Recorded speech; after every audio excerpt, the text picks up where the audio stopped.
Assalamualaikum warahmatullahi wabarakatuh. Kembali lagi bersama saya Rohadian di Rohadian Amal Channel, membahas mengenai seputar materi pembelajaran fisika SMA dan latihan soal-soal fisika SMA. Untuk kali ini kita akan bahas soal latihan fluida dinamis. Check this out. Soal nomor 1, besar debit dari suatu aliran air yang melalui sebuah pipa berdiameter 4 cm dengan kecepatan rata-rata 4 meter per sekon adalah. Oke, kita bahas nomor 1. Itu kita masuk debit fluida,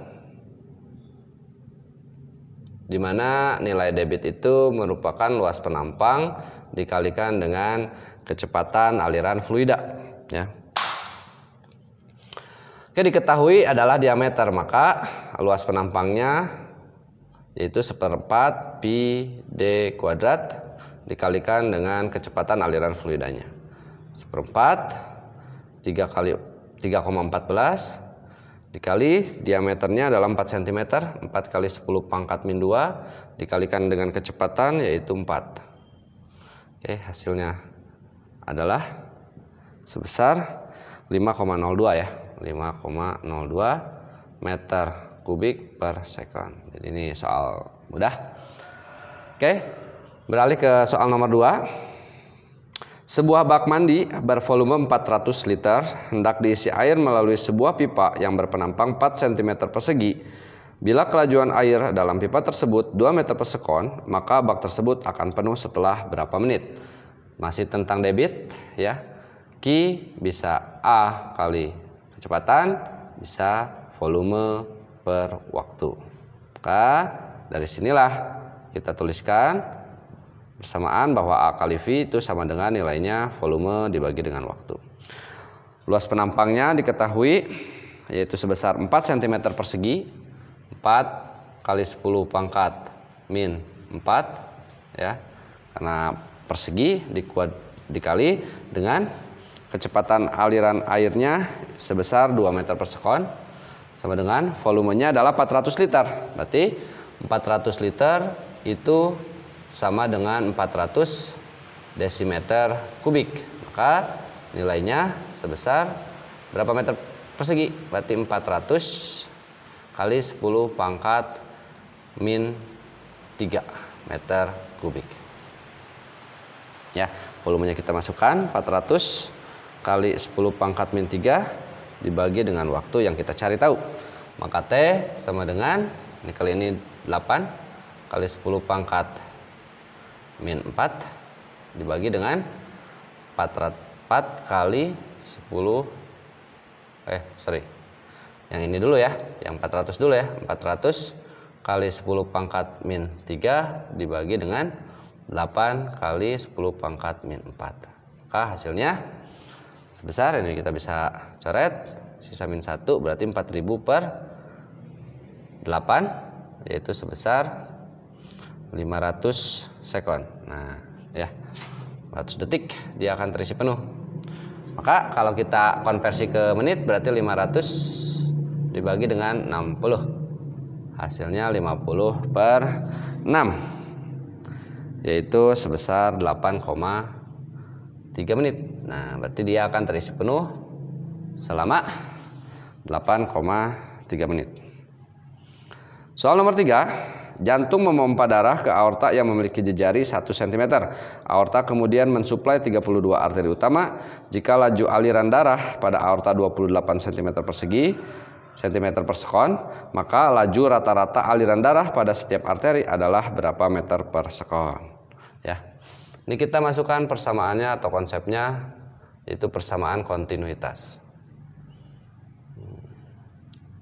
Kontinuitas.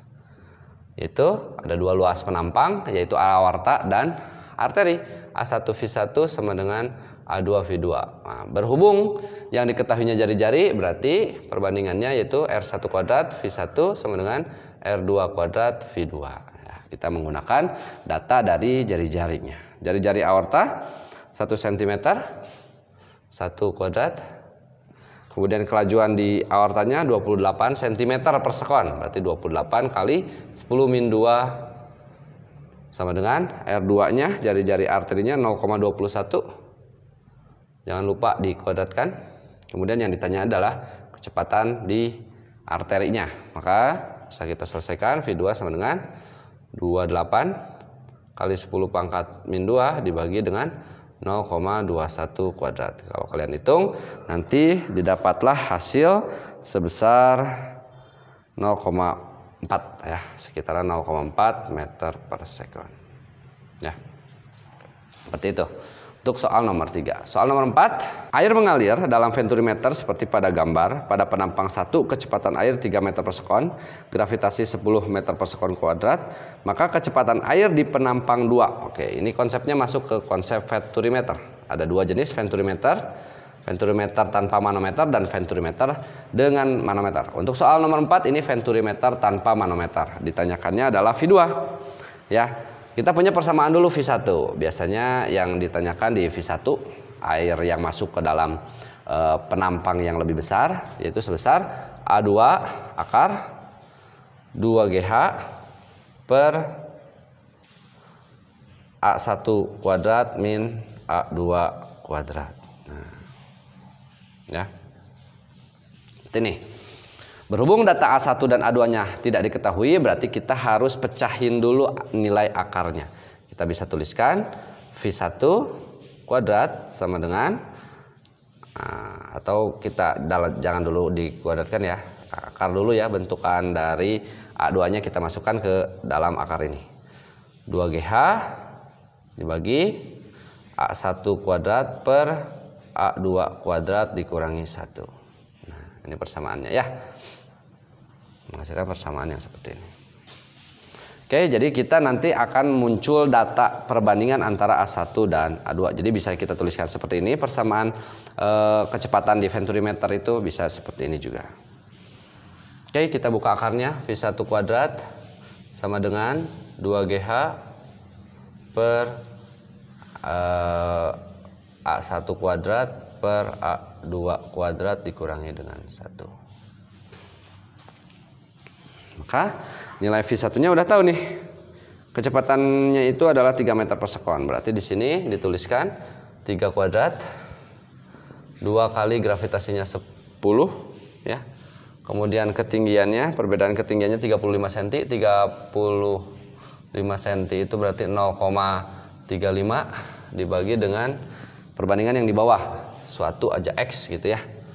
Oke, maka nilai X-nya itu sebesar, ini dikali ini 20 dikali 0,35 berarti dapat 7/9. Tuliskan X-nya yaitu A1 kuadrat per A2 kuadrat dikurangi 1. Nilainya sama dengan 7/9. Maka A1 kuadrat per A2 kuadrat sama dengan 7/9 ditambah dengan 1.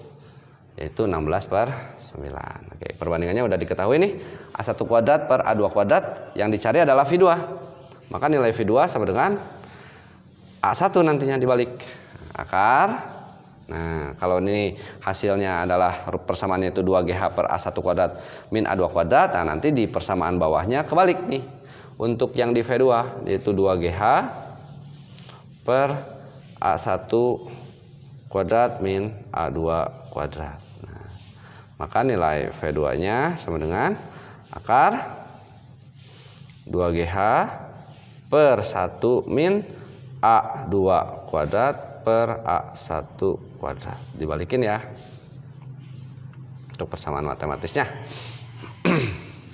Oke, kita masukin angkanya. Akar 2 kali G gravitasi 10, H-nya 0,35 cm dibagi 1 dikurangi perbandingan A2 kuadrat per A1 kuadrat. Kalau ini A1 kuadrat per A2 kuadrat 16/9, berarti kalau kita balik menjadi 9/16. Maka hasilnya akar 2 kali 10 kali 0,3 tadi dapatnya angka 7 dibagi dengan 16 dikurangi 9 juga angkanya 7/16. Maka nilainya akar 16. Hasilnya yaitu 4 meter per sekon.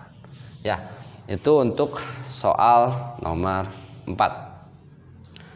Soal nomor 5, Air mengalir dalam sebuah venturimeter. Luas penampang 1 100 cm persegi dan luas penampang 2 adalah 10 cm persegi. Jika perbedaan tinggi raksa pada manometer 3 cm, maka kecepatan air yang masuk pada penampang 1 adalah Soal nomor 5 masih tentang venturimeter. Ini venturimeter dengan manometer. Venturimeter dengan manometer. Adanya perbedaan ketinggian pada raksa. Kita masukkan persamaan, yang dicarinya adalah V1, yaitu A2 akar 2 kali rho aksen min rho kali GH per rho dikali VA ya. A1 kuadrat yang lebih besar dikurangi A2 kuadrat yang lebih kecil. Luas penampangnya tentunya. Oke, kita masukin angka-angkanya, datanya. A1 yaitu A2 yang kita akan masukkan yaitu 10 akar.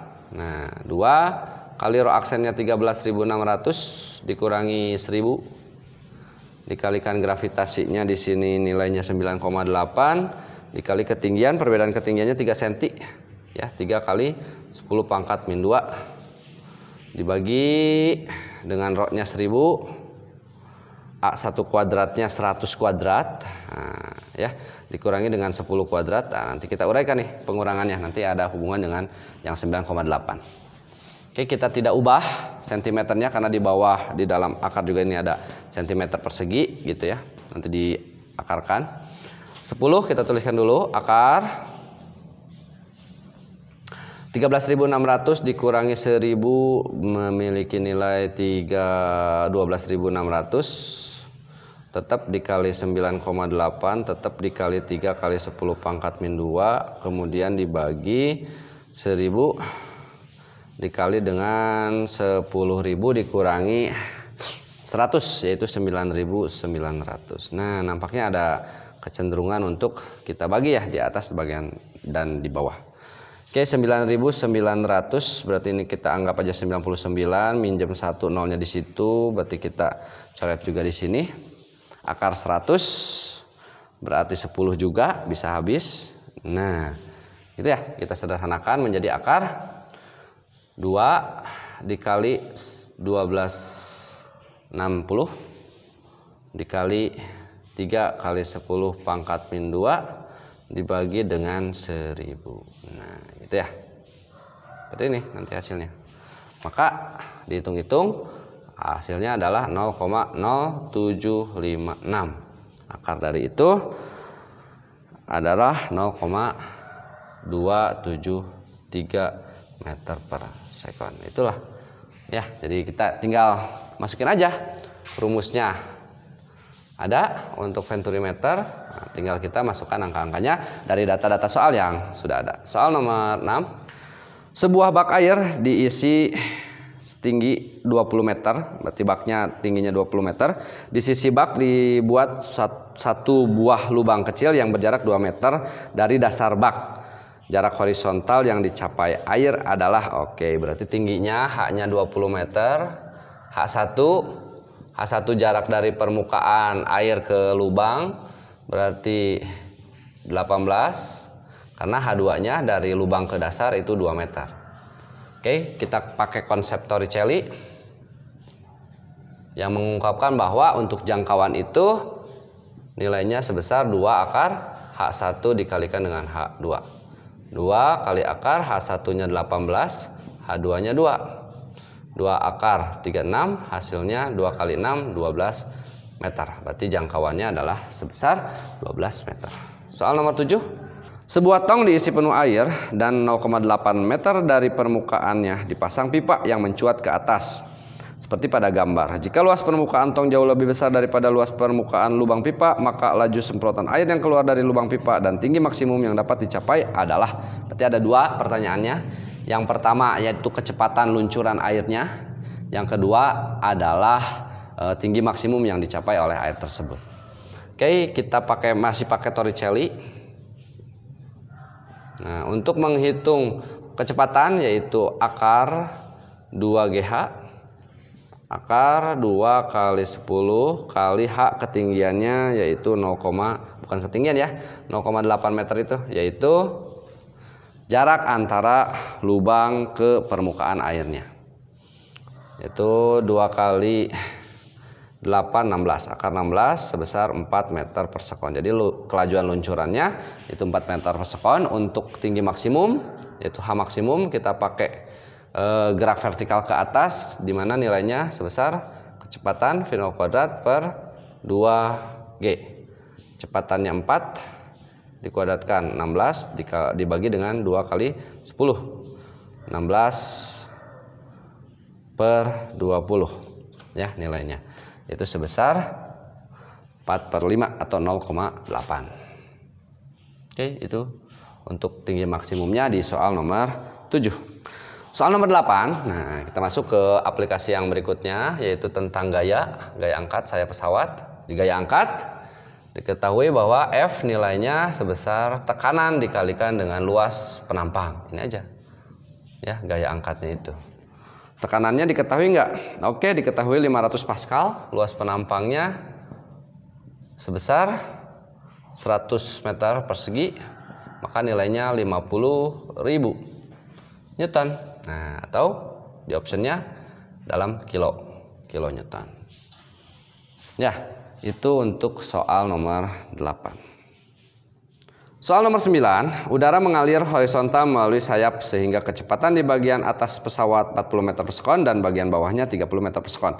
Jika massa pesawat 300 kg dan luas penampang sayap 5 meter persegi, maka besar gaya resultan. Ingat, ya, gaya angkat, gaya berat. Oke, nanti dikurangi ya antara gaya angkat si sayap pesawatnya dan gaya berat si pesawat itu sendiri. Jadi untuk soal nomor 9, kita tahu dari rumus Bernoulli-nya bahwa F gaya angkatnya, gaya angkat sayap pesawatnya yaitu rumusnya setengah rho dikalikan V kecepatan di bagian atas kuadrat dikurangi kecepatan di bagian bawah dikuadratkan dikalikan dengan luas penampang. Oke. Untuk massa jenis udaranya 1,29, kecepatan di atas 40 kuadrat dikurangi kecepatan di bawah 30 kuadrat dikalikan dengan luas penampangnya 5 meter persegi. Oke, kita nilainya itu 1,29 dikali dengan 40, 16 berarti nilainya 700. Nah, 1600 dikurangi 900 dikalikan dengan angka 5, maka nanti didapat nilainya itu 2257 2257,5 Newton nanti didapatnya. Untuk gaya apungnya, nah sekarang resultannya berarti sigma gaya yaitu F gaya apung, kita inisialkan aja dengan A ya, gaya berat dikurangi dengan FA nya. Gaya beratnya kita cari, W sama dengan massa kali gravitasi. Massa pesawatnya yaitu sebesar 300 kg, gravitasinya 10, maka hasilnya 3000 Newton. Nah, ya berarti 3000 Newton dikurangi gaya angkatnya 2257,5, maka nilainya nanti didapat berkisar 743 Newton. Oke. Itu soal nomor 9. Soal nomor 10. Perhatikan alat-alat berikut: penyemprot nyamuk, venturimeter, pompa hidrolik, gaya angkat sayap pesawat. Mana penerapan hukum Bernoulli? Ya, oke, kita jelas ini untuk soal nomor 10 itu. Nomor 1, penyemprot nyamuk, ya pakai Bernoulli. Venturimeter, ya pakai Bernoulli. Pompa hidrolik, tidak, itu pakainya Pascal. Gaya angkat pesawat itu betul pakai hidrolik. Pakai hidrolik, pakai Bernoulli. Jadi jawabannya 1, 2, dan 4 dari aplikasi penerapan hukum Bernoulli. Oke, itu pembahasan yang Bapak sampaikan di episode kali ini. Jangan kemana-mana, kita simak lagi video-video berikutnya yang Bapak sampaikan mengenai materi fisika dan pembahasan soal-soal fisika. Sampai jumpa.